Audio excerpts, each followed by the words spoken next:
Chicago Latino TV, bienvenido, soy Genia Herrera. Chicago Latino TV, tu nueva opción de televisión digital. Me encuentro con un personaje interesante. De él he aprendido a cómo potencializar, fortalecer competencias en liderazgo. Me encanta este tipo de invitados porque también me retroalimento de esa manera positiva que ayuda en mi compromiso social a través de mi quehacer periodístico con nuestra querida comunidad hispana. La comunidad hispana está creciendo de una manera muy rápida e impresionante acá en los Estados Unidos, y eso también hace que haya mayor compromiso y existan este tipo de personas y organizaciones que se proyectan en pro a favor de la comunidad hispana. Él es Jorge Basabe. Correcto. Bienvenido a Chicago Latino TV, Jorge. Muchas gracias, Jenny. Jorge tiene una organización, tú la fundas, la presides, que se llama Líderes US. Además hacen una alianza estratégica con Equip. Correcto. Y un personaje reconocido que es John Maxwell. Así es. Háblanos de eso. Trabajan con la comunidad hispana acá en los Estados Unidos, pero quieres ingresar al mercado canadiense. Bueno, antes que nada, muchas gracias por estar en tu programa. Es un honor estar aquí en Chicago con este equipo que tienes increíble y poder participar y ser parte de este cambio. Bien decías que nuestra comunidad está creciendo muy rápidamente y personas como tú y personajes como ustedes están dando un cambio. Y ese cambio es el que nos encanta porque vemos la creatividad, vemos la fluidez en el idioma, la riqueza del español. Entonces, por eso es que al ver ese sabor así, ¿cómo diríamos? Merengue, de merengue, no sé. Merengue, el sabor barranquillero, colombiano, exacto. sudamericano. La idea precisamente fue cómo agregar un valor al liderazgo. Por ejemplo, en el caso del líder, el líder comúnmente latino es aquel que es muy rígido, aquel que tiene que dar órdenes, levanta el dedo y todo el mundo tiene que obedecer. Esto es en Latinoamérica, ¿verdad? Teóricamente. Porque cuando venimos de allá y ahora estamos aquí, nos conducimos de la misma manera. Por ejemplo, cuando abrimos un negocio, comúnmente lo abrimos para salir adelante, ya sea una arepería donde venden arepas. Yo sé que aquí hay chamos que venden arepas y quieren abrir un lugar donde venden arepas, pero él no tiene una visión, no tiene una idea. Lo que él quiere es generar un ingreso para suplir su necesidad inmediata, que es pagar su casa, su comida y lo necesario. Pero si le preguntamos, ¿cuál es la visión de tu taquería o de abrir una arepería? ¿Cuál es la visión? Pues vender arepas. Sí, pero ¿cuál es la visión? Entonces, ahí es donde repetimos el mismo patrón. O muchas veces en el caso de un líder dice, todos estos me siguen a mí, todos estos me obedecen a mí. Es un mal concepto. ¿Por qué? Te explico. Liderazgo en realidad es aquel que cuida de otros para el desarrollo no suyo, sino de ellos. En otras palabras, si tienes una posición y tienes el privilegio de tener estudios y tener la posición, te da responsabilidad. En otras palabras, no te da privilegios. Pero la mayoría de nuestra mentalidad es queremos los privilegios de la posición. Por eso vemos la corrupción, vemos tantas cosas, y eso es un factor humano. Pero la realidad es que cuando vemos el beneficio de otros, ahí es donde está el crecimiento. Y creo que esa es tu oferta de valor, trabajar desde el sujeto. Y claro, para trabajar el empoderamiento o la apropiación de tu vida, hay que comenzar desde un liderazgo intrapersonal, claro, o un liderazgo de sí mismo. Vienes desde la hermosa ciudad de Houston, pero eres de Distrito Federal, México. Así es. Cuéntanos por qué llegas a Houston. Estabas trabajando en Aguascalientes, tienes 2 hermosos hijos que ahora también son líderes, entonces ahí también hay un claro ejemplo del liderazgo intrafamiliar con claro, los hijos. El ejemplo es claro, la mejor forma de comunicar. Así es. Y conocimiento de causa. Entonces háblanos de esa transición. DF, Distrito Federal, luego pasas con tu familia a Aguascalientes y a Houston, directamente a Estados Unidos. Mira, grosso modo te comento, yo nací en la Ciudad de México, me gradué en el Politécnico Nacional en los 70s y desde entonces mi esposa y yo fuimos muy aventureros. Nosotros vivimos en la Selva Lacandona, viví en Cabo San Lucas, yo te conozco los 30 estados de la República Mexicana, conozco muchos lugares inhóspitos, entonces eso nos permitió tener un conocimiento más pleno de nuestro país y poder elegir dónde vivir. Por eso es que nos fuimos a vivir nuestros primeros años de casados a la ciudad de mi esposa, que es Guadalajara. Las mujeres son tan bellas como las mujeres de Barranquilla. Y de ahí nos fuimos a vivir a Aguascalientes. Ahí mis hijos empezaron a estudiar y todo. Pero hace 10 años, más o menos 10 años y medio, una organización que estaba muy enfocada en Latinoamérica y que ya había hecho una alianza con el doctor John Maxwell, que es el director de QIP, me invitó a moverme a la ciudad de Houston.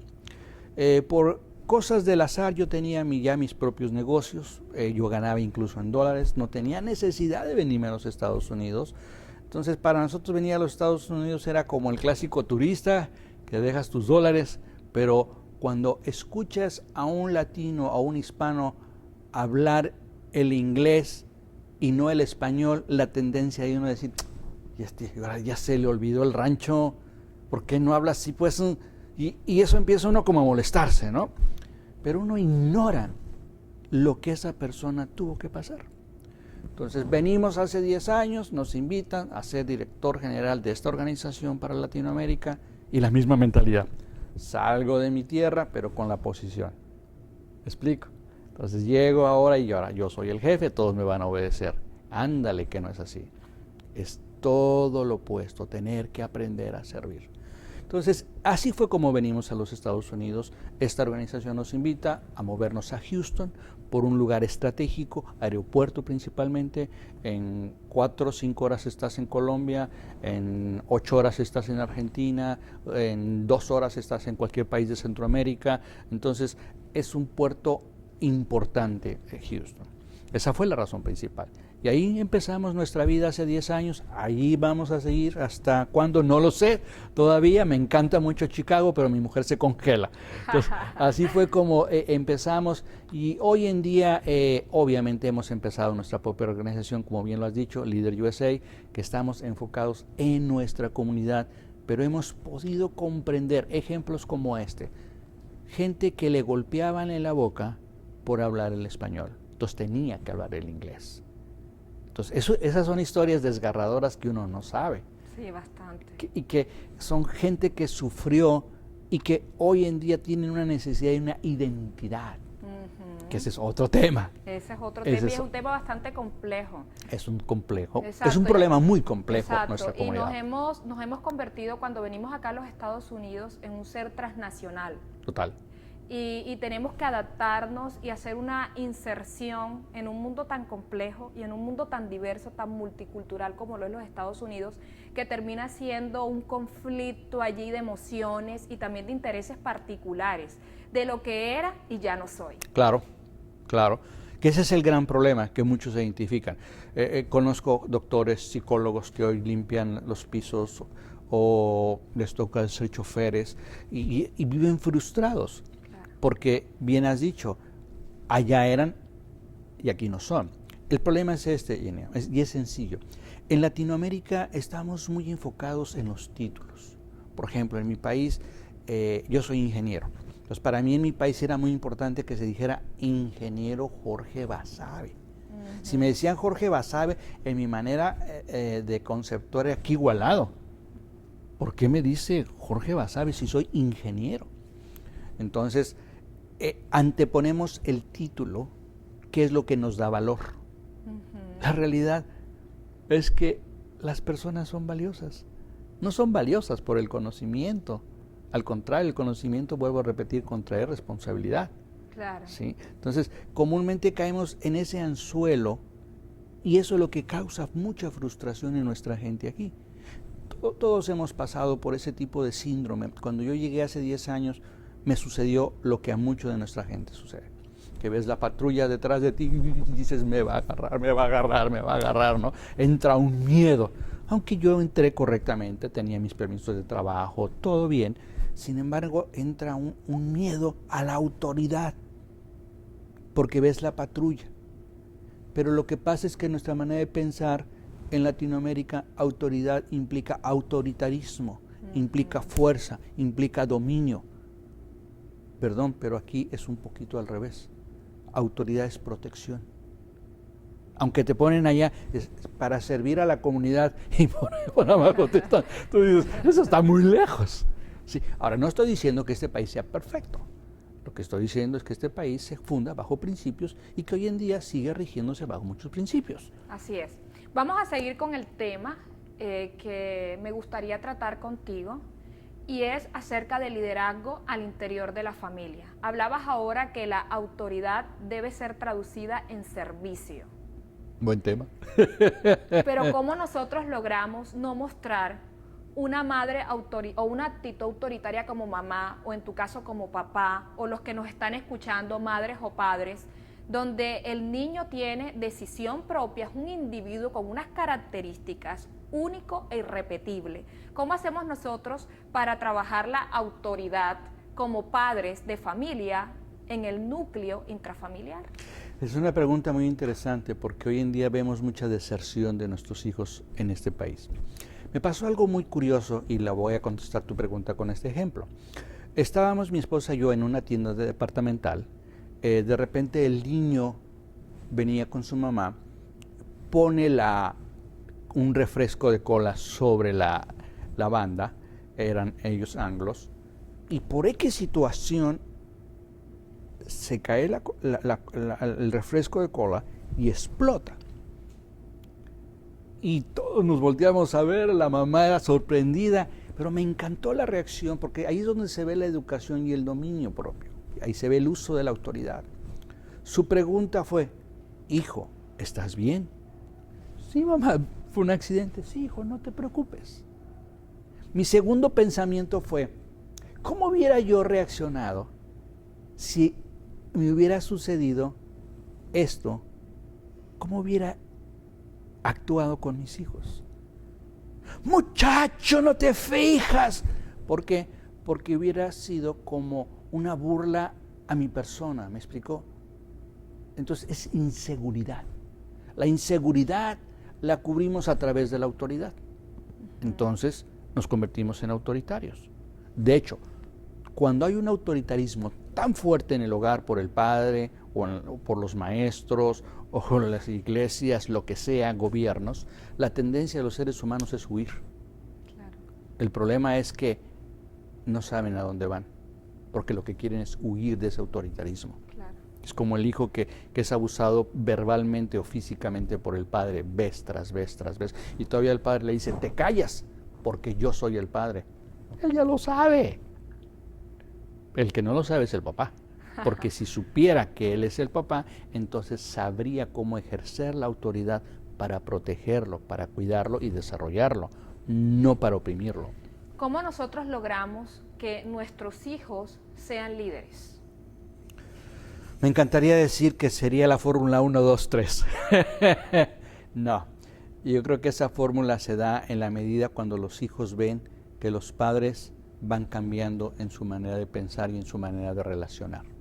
Por ejemplo, el hecho de haber venido a este país a mí me sirvió mucho aprender a dialogar con mis hijos.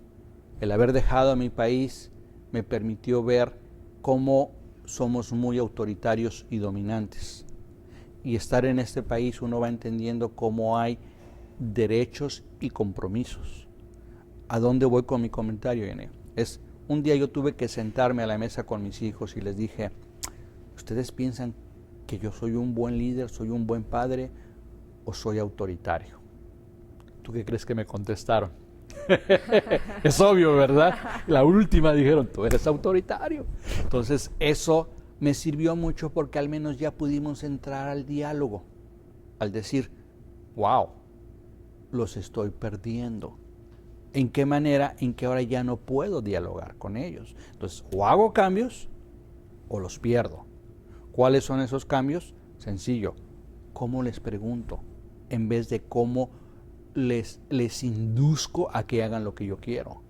Eso es muy diferente. Es como en el caso de Latinoamérica. A veces hay una sobreprotección, y aún aquí también lo vemos, una sobreprotección sobre los hijos que los daña. O sea, los hijos tienen que experimentar, tienen que tomar seguridad, pero no puedo estarlos controlando, puedo estarlos dirigiendo. Es muy diferente. Eso me encanta, dirigiendo. porque vamos a hacer una analogía de la mamá gallina detrás de los pollitos todo el tiempo. Hay que darle esa libertad de discernimiento al niño, y eso se basa que cuando nosotros creamos una cultura de valores y principios al interior del hogar. Tú vas a estar tranquilo porque tú no puedes estar controlando todo el tiempo al niño. Tú no puedes acompañar al niño a todos sus escenarios, a todas sus actividades. Imposible. Entonces, uno tiene que trabajarlo desde casa para que el niño sepa comportarse de una manera adecuada en sus relaciones interpersonales, en su interacción diaria. Es como el niño cuando llega a la visita con el niño, ¿no? Y llegó, vamos a poner el nombre de Pepito para no salirnos mucho del mar. Y llega Pepito y ya sabían que Pepito recojan las cosas de la mesa porque Pepito va a ser un destrozadero. Y la mamá dice, no, mi niño, pero no lo corrige a que tiene que respetar. Entonces, ¿cómo lo corriges? Simplemente diciendo, esto no se toca. Los niños lo entienden. Claro. El problema es que hoy en día parece ser que los niños son los que ejercen liderazgo sobre los padres y no los padres sobre los hijos. Ese punto es importante y se ve mucho en los Estados Unidos.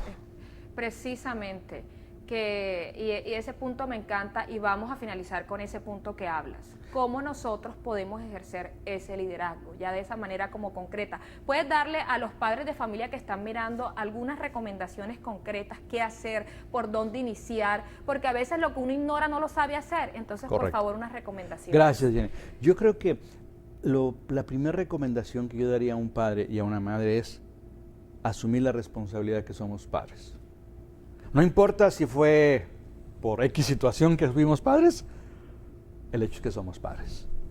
Y tenemos que tomar la responsabilidad de rehusar abandonarlos física y emocionalmente. Porque muchas veces somos padres presentes, pero padres ausentes.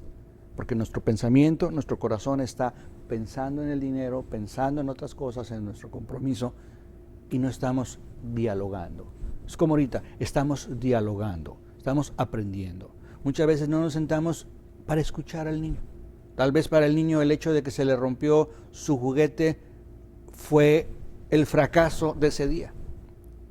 Pero para el padre es algo insignificante. Pero si en ese momento no atendemos esa necesidad de darle seguridad, de darle afirmación, ¿qué sucede cuando ese niño ahora es un niño adulto, ¿sí? Y tiene esa situación, va a tener una inseguridad tremenda? Claro. O lo opuesto, vemos niños que si no se les corrigió debidamente desde pequeños, ahora cuando están en posiciones altas siguen haciendo sus mismos berrinches como niños, pero son niños en cuerpos de hombres o mujeres que tienen un cuerpo de una mentalidad de niña. Así es, y eso crece cada vez más, que cuando se llega a la etapa adulta se está proyectando, reflejando lo que aprendimos de niños y desde el embarazo, además. Aparte, exacto, ese es otro tema. Ese es otro tema. Este tema, como es amplio, complejo, pero te agradecemos muchísimo que hayas estado en Chicago Latino TV, Jorge. No, y en al contrario, qué gusto, qué privilegio. Permíteme felicitarte y mis mejores deseos, que logres tus sueños, que logres tu equipo y que no solo quede en un punto, sino que trascienda a las naciones lo que estás haciendo. Muchísimas gracias. ¿Dónde puede la gente localizarte? Háblanos de un blog, de un website donde la gente pueda aprender. Claro que sí. Y pueda comunicarse también contigo. Claro que sí. Cualquier información sencilla, www.liderusa.org. Ahí nos encuentran. Que usted dirá, ¿qué número? No se preocupe, métase al internet. ¿Por qué lo digo? Porque es una manera que tenemos que meternos al internet. Claro. Hoy en día, personas como mi edad no podemos tener la excusa de decir, no sé, tenemos que aprender. Muchísimas gracias, Yania, muchas nuevamente. Gracias. Un placer. Y a ustedes, amigos, no se olviden seguirnos a través de www.chicagoLatinoTV.com. Escríbenos donde tú quieres que estemos, vamos a estar cubriendo tu evento. Y no solo eso, tú eres el protagonista, tú haces parte de nuestra historia, la historia de Chicago Latino TV. Yo les mando un beso. Chao, chao.